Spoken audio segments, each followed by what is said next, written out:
Buenas tardes a todos, queridos amigos Pro Familia y Pro Vida. Es un gusto muy grande tenerles aquí entre nosotros en esta tarde, aquí en el Auditorio San Juan Pablo II de la Parroquia de San Pío X. Hoy tenemos el grande gusto de tener aquí entre nosotros a una grande persona que es Pro Familia y Pro Vida. Ella es Neidy Casillas, ella reside en Washington, D.C., Estados Unidos, y está aquí entre nosotros justamente para platicar con nosotros en esta tarde sobre uno de estos temas tan importantes que es la ideología de género. Buenas tardes, Neidy. Hola, padre, buenas tardes. Bienvenida. Muchas gracias por invitarme. No, al contrario, bienvenida. Esta es tu casa. Muchas gracias, ¿no? Muy contenta de estar por acá, ¿no? Sí, pues muchísimas gracias por aceptar esta invitación. Y estamos también en esta tarde pues en el contexto también de la futura canonización que el Papa Francisco hará el próximo 16 de octubre en la ciudad de Roma. Tenemos aquí algunas reliquias del beato José Sánchez del Río. Tenemos aquí una reliquia de primer grado y ahí también en esta cajita otra reliquia también. Y tenemos aquí también algunas fotos, ¿verdad?, de este grande pues ya futuro santo. Vamos a pedirle hoy también su intercesión a José Sánchez del Río para que pues en esta tarde él nos ilumine también. Muy bien, pues sin más vamos a comenzar nuestra entrevista.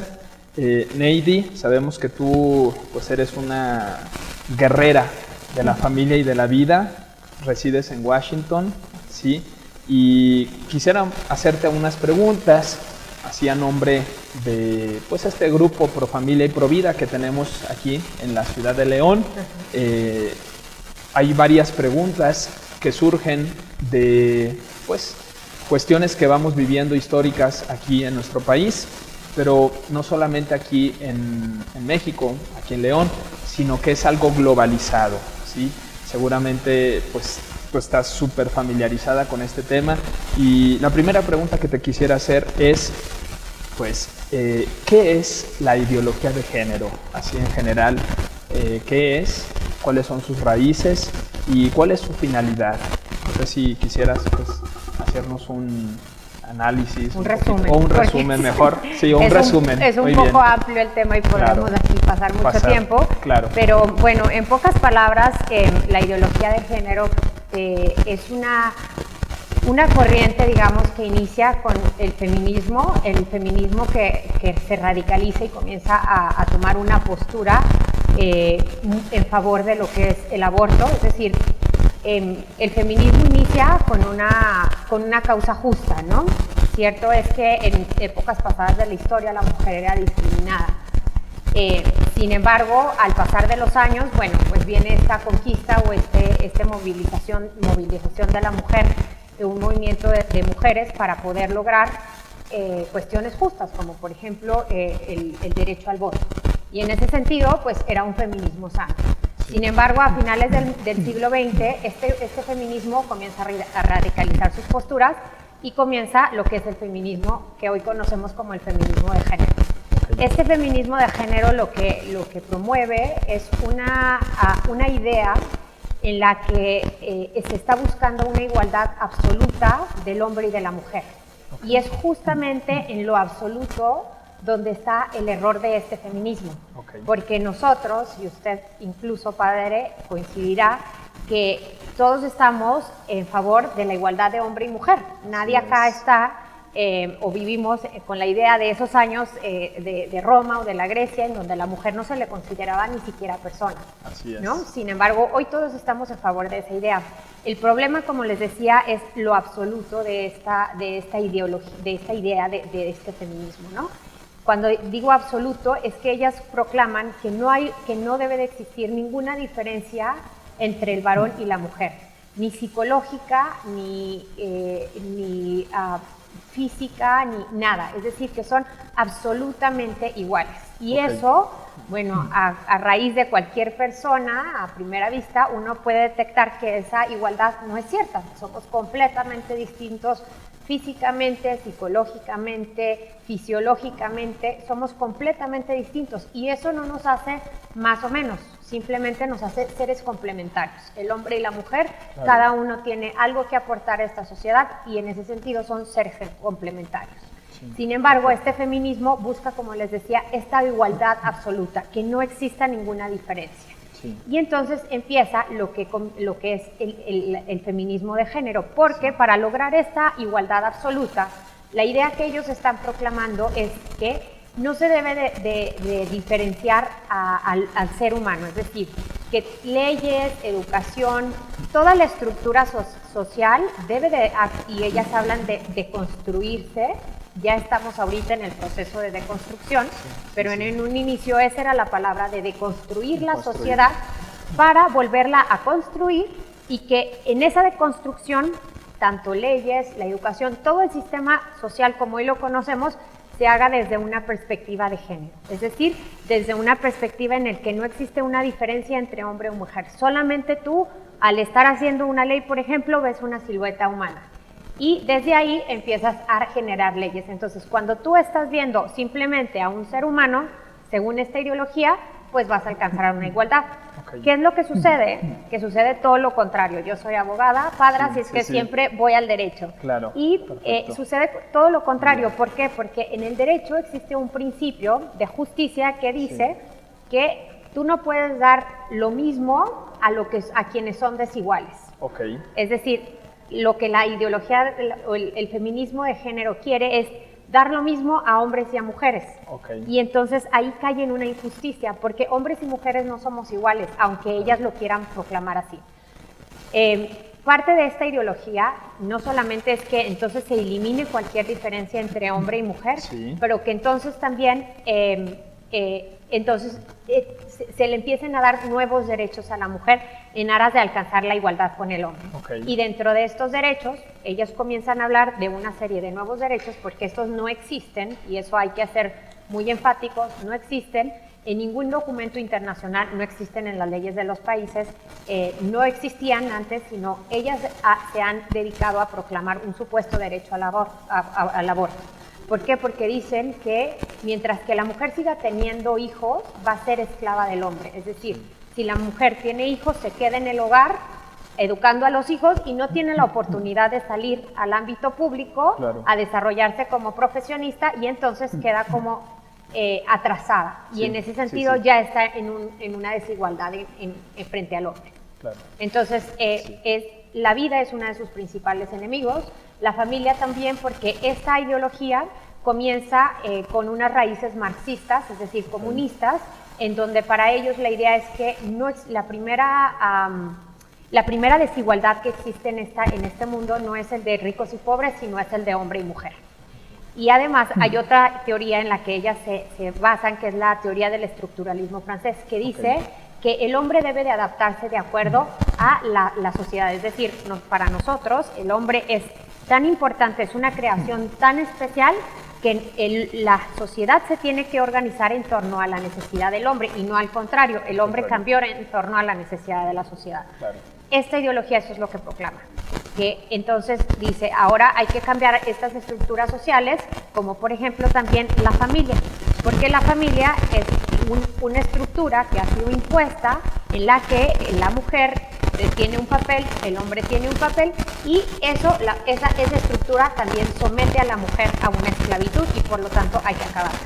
Esa es la ideología de género, es este feminismo radicalizado que comienza a ver al ser humano sin ninguna diferencia, niega la naturaleza de la persona porque niega incluso la sexualidad de cada ser humano y tiene como principales enemigos familia y vida. Muy bien, ¿no? Pues exhaustiva resumen, ¿verdad? De esto me parece estupendo. Y qué bueno que pues nos has puesto en contexto. Hemos visto también que desde la ONU, ¿sí? En concreto, las diversas cumbres que se han tenido internacionales, la cumbre de Pekín, por ejemplo, sobre la mujer, se ha hablado ya, como que comenzó a meterse este lenguaje de género, ¿sí? Y yo me pregunto, la ONU fue creada al final de la Segunda Guerra Mundial, justamente para apaciguar, ¿verdad? Para poner paz entre los países. ¿Y por qué tanto interés de la ONU para, para introducir este lenguaje de género y de alguna manera para promover el aborto? Si en realidad la ONU debería dedicarse más a su labor inicial. Si vemos pues esta grande ingeniería de la ONU. ¿Nos podrías hablar un poco sobre este tema?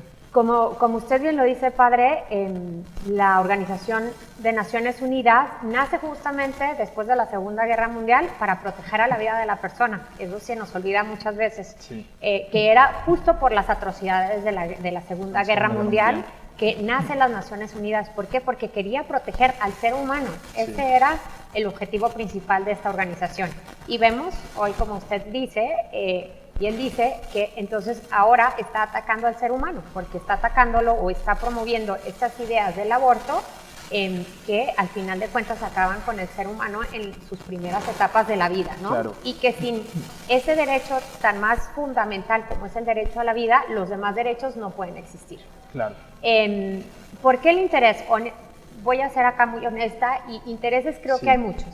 Sin embargo, uno de los mayores intereses de las Naciones Unidas son intereses económicos.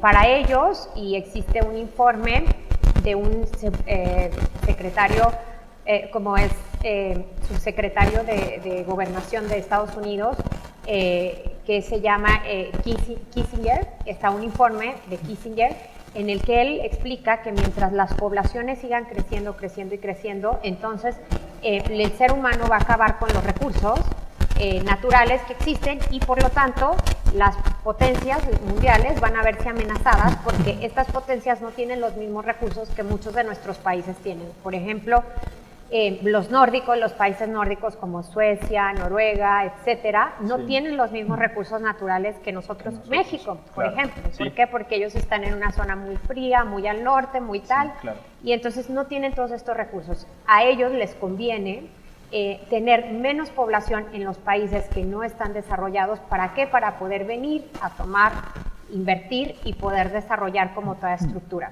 Ese es uno de los motivos.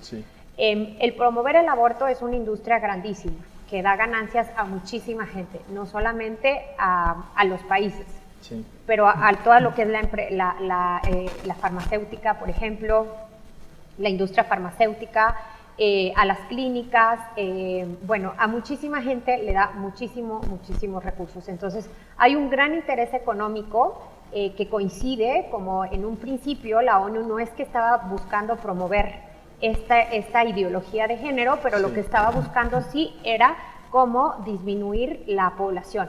Y esta ideología, al traer la idea de que la mujer no debe de seguir teniendo hijos porque si sigue va a seguir siendo esclava del varón, pues le viene muy bien y le acomoda muy bien a lo que ellos estaban buscando, que es bajar los índices poblacionales. No, toman esta ideología, la hacen suya, la comienzan a promover y empieza una presión muy fuerte desde esa organización, que es muy reconocida por los países y que tiene de cierta forma mucha autoridad sobre los países, y entonces empieza esta forma de presión, ¿no? Desde Naciones Unidas hacia los países.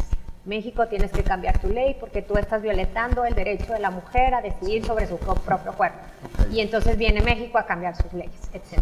Entonces, básicamente, pues es eso, intereses económicos como muy fuertes. Ok, perfecto. Muchísimas gracias, Neyri.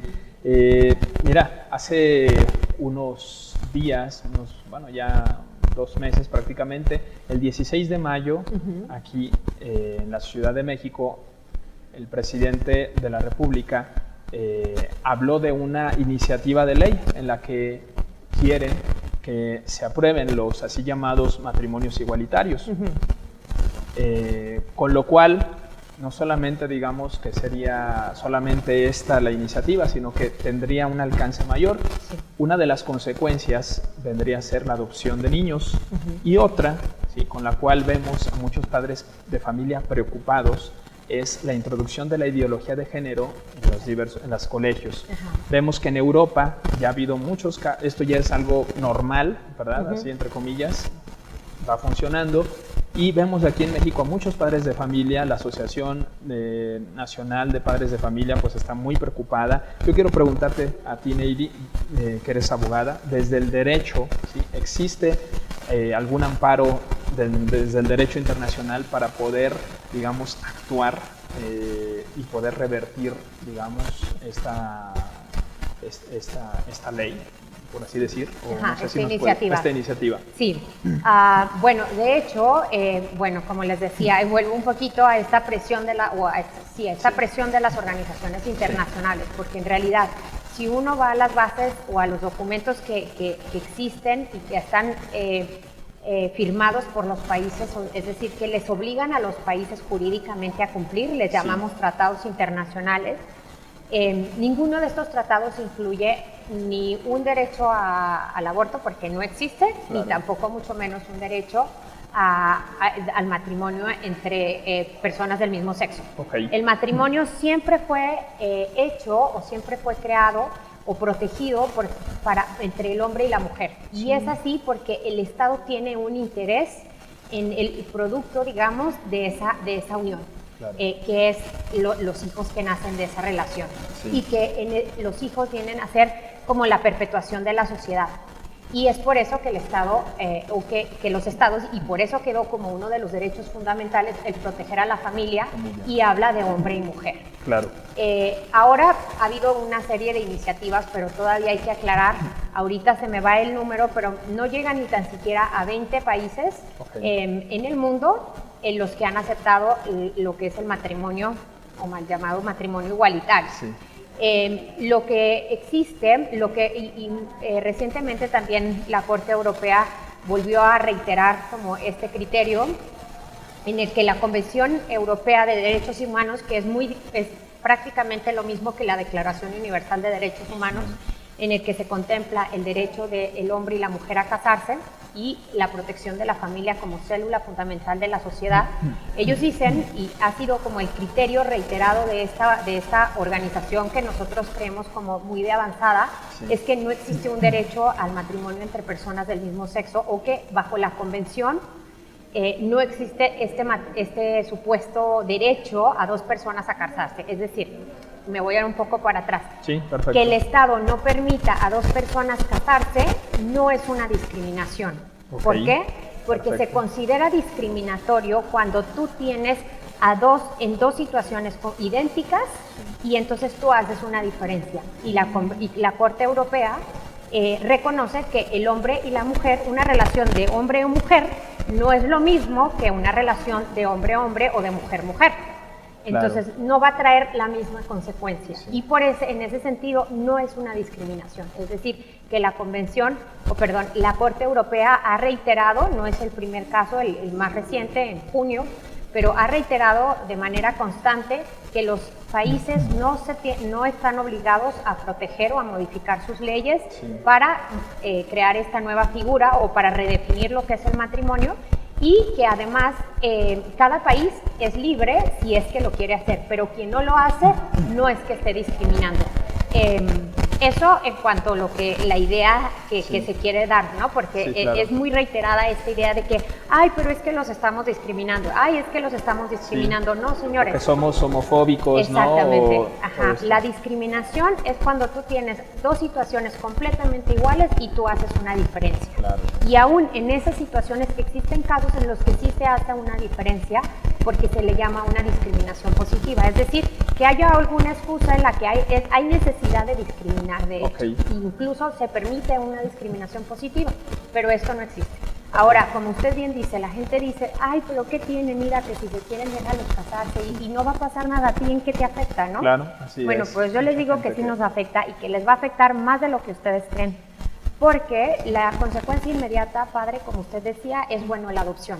Si tú consideras que un matrimonio entre hombre y mujer es lo mismo que un matrimonio entre hombre-hombre o mujer y mujer, bueno, pues entonces tienen que tener exactamente los mismos derechos que el matrimonio, el matrimonio, no podemos decir natural, porque el matrimonio es el matrimonio entre hombre y mujer. Claro, claro. Entonces, entonces ¿qué viene como una consecuencia inmediata? La adopción, como usted lo decía. el argumento es, y yo repito los argumentos porque, bueno, como usted sabe, yo estuve en Estados Unidos mientras llevamos todo el proceso de lo que fue la redefinición de matrimonio en Estados Unidos. Estados Unidos, sí. Y bueno, ellos decían, es que la adopción, ¿por qué no? Porque mira, entonces tú prefieres que el niño que está solo se quede allá solo y que nadie lo quiera. Pero el problema es que esta gente no quiere ir a adoptar a esos niños que están abandonados, ellos quieren crear a sus propios hijos. Entonces, una consecuencia más va a ser el arrendamiento de vientres. Y ya lo estamos viendo, nuestros países acá en Latinoamérica somos el principal mercado, por decirlo así, de los europeos para el arrendamiento de vientres. Ahora vienen a arrendar los vientres de nuestras mujeres y eso en ese sentido es una explotación de nuestras mujeres para tener los hijos según como ellos los quieran tener, no como pueden tener. A través de la fecundación in vitro, exactamente, ¿verdad? Y todas estas técnicas que, como nosotros sabemos, pues vulneran también el derecho a la vida. Así es. Pero además también, como usted lo decía, la educación de los hijos. Nosotros en ADF, que somos como un grupo de abogados, tenemos varios casos ya, padre, en los que pastores, sacerdotes no, pero tenemos muchos pastores que están en la cárcel por haber hablado en contra de la homosexualidad. Tenemos padres de familia sin la custodia de sus hijos por haberles prohibido atender a las clases en la escuela sobre lo que es la ideología de género, etc. Entonces, hay que tener mucho cuidado en esta parte porque toda la gente tiene esa idea de que no me va a afectar, que es solamente dejarlos allá, que esas dos personas se amen y el argumento es el amor. Y entonces, si el argumento es el amor, padre, todo se vale. Todo se va a valer entonces, ¿no? Así es. Porque si yo amo a mi perro, ¿por qué no me van a dar el derecho como en Canadá, ¿verdad? Como exacto, en Canadá, que ya existen. Ajá. Entonces, abres una puerta, ¿por qué? Porque se acaba la objetividad. Ya no existe más lo objetivo, lo que uno puede comprobar con sus ojos, sino lo que rige el sentimiento de la persona. Y si es el sentimiento de la persona, pues imagínense cuántos sentimientos va a haber, pues conforme cuántas personas sabemos en el mundo. Claro. Y desde el derecho internacional, estos padres de familia o del derecho, no sé, de México, por ejemplo, ¿se podría hacer ya alguna acción antes? Porque, por ejemplo, aquí ya existen los libros de la SEP con esta tendencia de ideología de género, solamente que están retenidos. ¿Sí? Todavía no han salido a la luz, pero ya sabemos que están ahí, inclusive ahí en la página web de la SEP están esos libros. ¿Qué se podría hacer? ¿O no hay todavía alguna acción? Nosotros lo que hacemos es litigio, padre. O sea, nosotros ¿qué haríamos? Nosotros demandaríamos al gobierno, a la SEP, a la persona en concreto que está tratando de ideologizar a nuestros chiquitos. ¿Por qué? Porque todos los tratados internacionales que obligan a los países protegen el derecho de los padres a educar a sus hijos. Entonces, ese es un derecho fundamental, ¿no? Al Estado se le está olvidando que él tiene un rol subsidiario en todo esto y él no es quien se encarga de los hijos, somos los padres quienes se encargan de la educación de los hijos, pero el Estado tiene que únicamente ayudar, eso significa la subsidiariedad, solamente entrar a ayudar en aquella parte en la que no puede ser completada por los padres, pero de ahí en adelante tiene que respetar ese derecho, ¿no? La patria potestad, ¿verdad? Exactamente.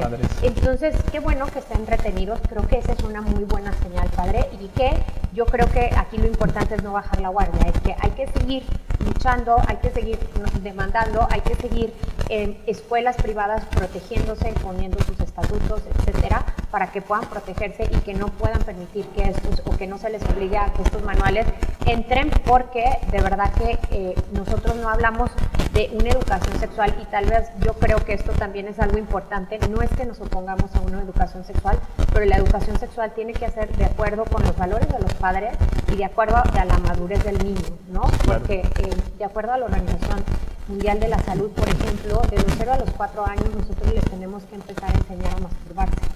Eso no creemos que sea una educación sexual apropiada para un chiquito, un bebé que ni tan siquiera es consciente de lo que está pasando. Así es. Y es por eso que nos debemos de oponer y nos debemos de oponer rotundamente, y la única forma de hacerlo, bueno, además de como decía el edificio, es uniéndonos, padre, uniéndonos, comprometiéndonos y oponiéndonos a lo que el gobierno nos quiere imponer, porque le tenemos que recordar que él tiene un papel, pero nosotros también tenemos el papel principal en esta historia, digamos. Así es. Sí, muy bien. Bueno, nada más unas 2 preguntitas más. La siguiente sería en relación a la objeción de conciencia, ¿verdad? Pues este recurso que existe de la objeción de conciencia como que no se ha explotado mucho, no se habla mucho. Y, por ejemplo, vemos, ahora yo me voy un poquito al aspecto de la vida, por ejemplo, un médico que, por ejemplo, ahorita ya hay una ley, una norma, mejor dicho, una norma en la que si una joven va a un hospital y dice que fue violada, pues la tienen que, o sea, y quiere abortar, pues en el hospital público, pues la tienen que atender, ¿verdad? Un médico, pues la tendría que ayudar a abortar, ¿sí? Ese caso y pues otros muchos de enfermeros que de alguna manera también colaboran con el aborto, ¿cómo poder crear una cultura de objeción de conciencia o desde el derecho? No sé si nos puedes iluminar un poco sobre este tema. Sí, y es muy importante lo que menciona, padre, porque ahorita es justamente como, digamos, el derecho que nos queda o la defensa que nos queda ante esta invasión del Estado en el ámbito privado de nuestras vidas, de nuestras conciencias, ¿no? Sí. Entonces creo que es muy importante y que la principal manera de explotarla debería de ser también a nivel legislativo. Tendríamos que comenzar legislativamente a hablar, a legislar, a discutir sobre este tema, sobre hacerlo todavía más fuerte, cómo poder realmente hacer realidad pues este derecho para que todas las personas puedan seguir viviendo libremente de acuerdo a su conciencia, de acuerdo a sus creencias, y que no se vean obligados a hacer algo que está en contra de lo que ellos creen, ¿no? Entonces, en Estados Unidos, de vuelta, se ganó un caso sobre este tema. El presidente Obama había puesto una norma, muy parecido a una norma, lo que equivale a una norma en México, sí, en la que obligaba a todas las empresas a que les brindaran servicios de aborto a sus empleados. Entonces, pues hubo empresas que dijeron, yo no puedo hacer eso porque yo tengo valores cristianos y yo no voy a permitir o voy a ser cómplice pagando un aborto a mis empleados. Yo no puedo hacer eso. Bueno, demandamos por algunas entidades y se ganó. Entonces, tristemente acá lo que vemos, padre, y por eso es que es tan importante que nosotros como sociedad nos unamos y salgamos a la calle a protestar y que realmente nos comprometamos, padre, que no lo dejemos como, ay, pues que vaya el vecino, no, pues que vaya el padre, no, pues que vayan los que van a misa, etcétera, porque nos va a afectar a todos, padre. Porque esta corriente viene arrasando con todo el mundo, no claro, hace diferencia si vas o no vas a misa, y creo que a todo el mundo le dolería pues eso, ¿no? O sea, claro, el que cuando le toquen a sus hijos, ahí a todo el mundo nos duele. Entonces, creo que la manera, como le digo, no solamente legislativa, pero nos toca a nosotros como sociedad también salir a exigirlo, porque nuestra corte hoy en día tristemente ha perdido el sentido del derecho. Y entonces no es una corte que podamos decir que es una corte apegada a derecho. Lo hemos visto en distintos casos, en algunos casos que en los últimos años, cómo ha sentenciado a las partes, y vemos cómo se ha ido completamente fuera de lo que establece nuestra Constitución. Claro. Y nosotros somos quienes nos toca exigir, si no, claro, pues el gobierno va a seguir haciendo lo que quiere de nosotros. Así es, así es. Y última pregunta. Tú eres abogada, ¿verdad? Estás en Estados Unidos.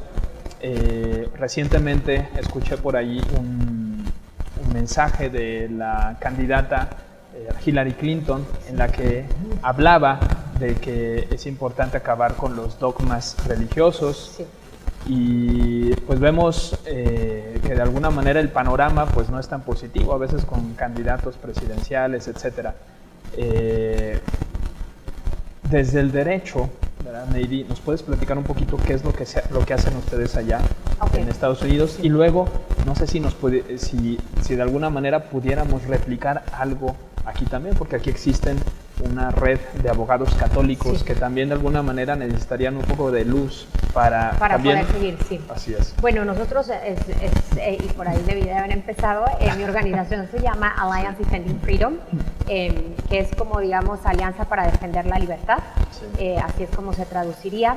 y nosotros somos una organización sin fines de lucro, pero somos como un bufete de abogados, que únicamente nos especializamos en 3 derechos. Es decir, solamente litigamos 3 derechos.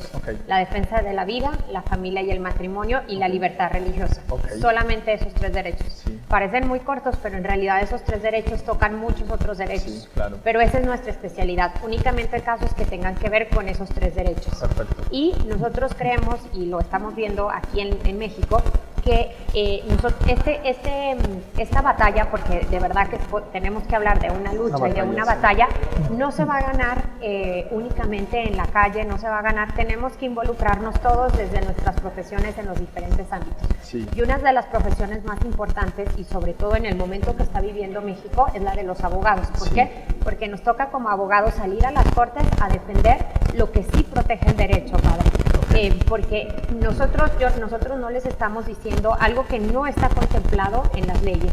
Sin embargo, los magistrados de la Corte, de la Suprema Corte de Derechos Humanos, por ejemplo, o los jueces de la Corte Interamericana de Derechos Humanos, etcétera, ellos están reinventando la ley, ¿no? Están haciendo ellos le llaman una interpretación evolutiva de lo que es la Constitución o la Convención o la ley que se está interpretando, y en ese sentido pues está reinventando todo. Entonces como abogados es muy importante que nos involucremos en esta batalla, que salgamos al frente y que salgamos a dar la batalla, porque esta batalla se está librando en el aspecto legal, ¿no? Ya sea en la corte por medio de un litigio o bien en lo que es el Congreso, por lo que nosotros llamamos el advocacy. No hay una traducción exacta en el español de lo que es advocacy, pero es como abogar por lo que nosotros queremos. Es decir, yo muchísimas veces, y ese es parte de mi trabajo que hago en la Organización de Estados Americanos, en donde hoy estoy basada, es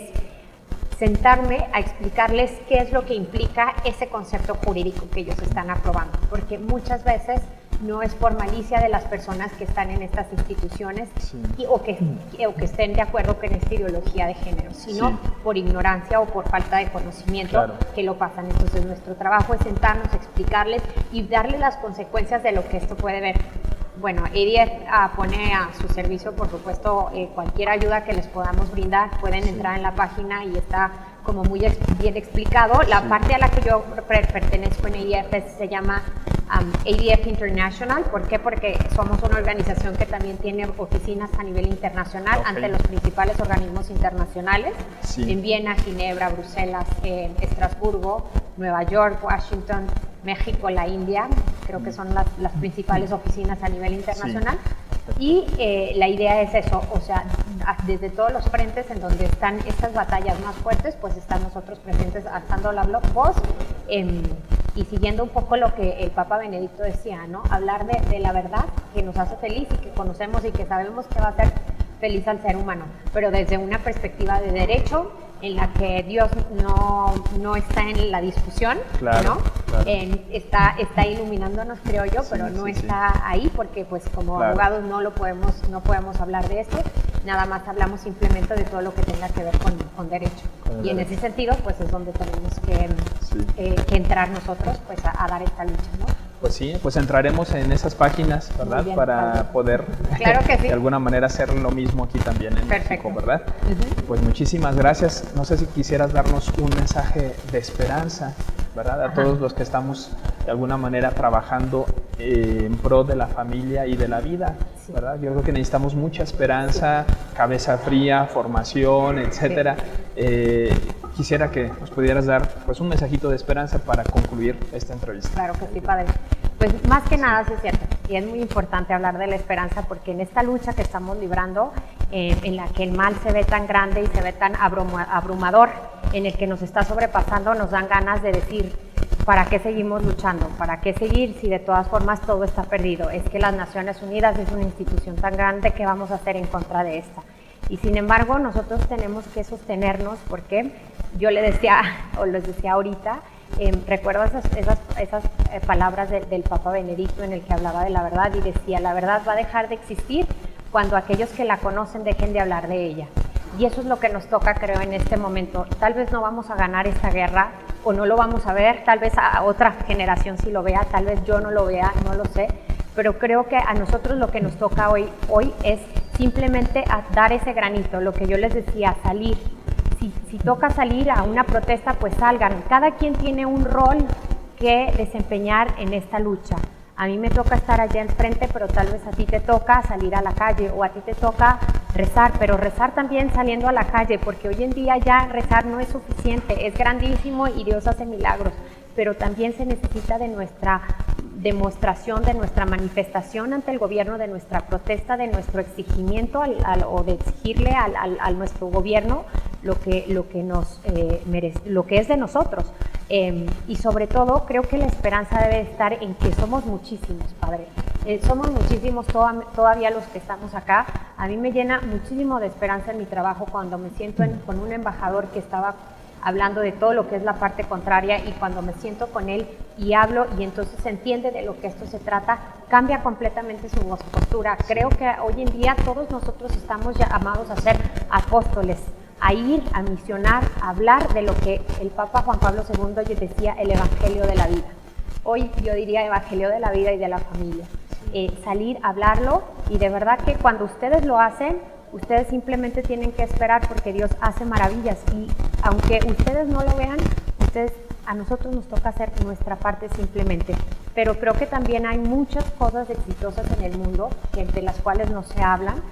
Nosotros como abogados hemos ganado muchísimas luchas o muchísimos juicios ante la Suprema Corte de Estados Unidos, en los que sí se puede, ¿no? Es simplemente el que nosotros nos comprometamos, estemos ahí y exijamos, y en ese momento las cosas van a cambiar. Pero mientras sigamos sentados sin hacer nada, pues entonces ese mal va a seguir siendo abrumador, porque no hay bien, no hay abundancia de bien que lo apague. Así es. Pues muchísimas gracias, Neidy. Fíjate que ahorita me iluminaste bastante, porque recuerdo que en la Jornada Mundial de la Juventud, en el 2013, en Río de Janeiro, entré en una ocasión a una iglesia para escuchar una predicación de un obispo, y él hablaba de que durante la Segunda Guerra Mundial, bueno, más bien después de la Segunda Guerra Mundial, hubo una iglesia en Alemania que pues quedó destrozada, y el sacerdote reunió a sus feligreses y les dijo, pues vamos a reconstruir esta iglesia. Y se encontraron con el crucifijo de la iglesia, y en el crucifijo no tenía los brazos. Entonces el padre con los feligreses se puso ahí a pensar, ¿qué vamos a hacer? ¿Conseguimos otro crucifijo o le pegamos los brazos? Porque los brazos estaban ahí. Y entonces pues hubo esa discusión, hasta que el sacerdote dijo, vamos a dejar igual el crucifijo sin brazos, pero le vamos a poner debajo de la cruz, ustedes son mis brazos para poder tocar los corazones de todos los hombres. Pues algo así creo que es lo que nos has dicho, ¿verdad? Nosotros somos instrumentos de Dios, somos los brazos del Señor. Dios es el Señor de la historia y sabemos que estamos en sus manos, pero requiere también de nuestra colaboración, que trabajemos, ¿verdad? Y en este contexto de José Sánchez del Río, que fue un grande mártir de la guerra cristera, pues yo creo que él nos enseña también a no tener miedo, a no tener miedo. Si estamos con el Señor, ¿verdad? José Sánchez del Río pues sufrió un martirio muy doloroso, ¿sí? Y cuando ya lo iban a matar, pues hasta ese momento gritó, ¡viva Cristo Rey! ¡Viva Cristo Rey! Yo creo que es el momento de cada uno de nosotros en que tenemos que también pronunciarnos y posicionarnos. No podemos ser católicos mediocres. En este momento de la historia, los católicos no podemos estar titubeando, ¿sí? Ser mediocres, no. Estamos viviendo momentos cruciales en los que cada católico se tiene que comprometer con Dios y con su propia conciencia y con los demás, ¿sí? Así que, pues ojalá que también José Sánchez del Río nos ilumine, ¿sí? Para que también vayamos siendo mártires también de la esperanza, mártires de la verdad, como bien decías, ¿verdad? Pues muchísimas gracias, Neidy, por tu tiempo, por la verdad regalarnos estas palabras tan iluminadoras y que sin duda pues nos van a ser de mucho provecho para todos. Quisiera concluir con una oración. Muy bien, Padre, sí. A José Sánchez del Río para pedirle también su intercesión, y dice así: Señor Dios, que otorgaste la palma del martirio a José Sánchez del Río, al profesar y defender con su sangre la fe en Cristo, Rey del universo.